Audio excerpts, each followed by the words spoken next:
How to reverse money on Capitec app. Welcome back to the channel, and let's get started with this tutorial.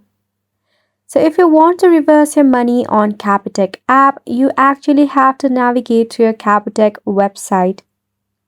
Now when you try to reverse your money, it will not be as easy as you think. So firstly, you can go ahead and check out the Capitec help and support.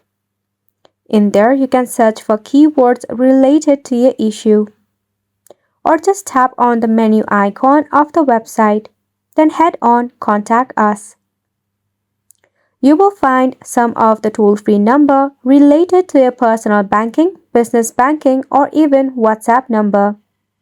You can contact the customer support of Capitec and explain them about the money reversal, also with a reason and a verification document. If you have been scammed or fraud, you can select the contact option that is displayed on this website. If it's a case of a fraud or a scam, make sure that you have evidence that is a screenshot of a scam or a fraud and also the payment that you made using your Capitec application. Once you have enough evidence, you can appeal for a request of money reversal. Capitec will review your appeal and you may get back your money as well. And that's a wrap for the video as well. Thank you so much for tuning in.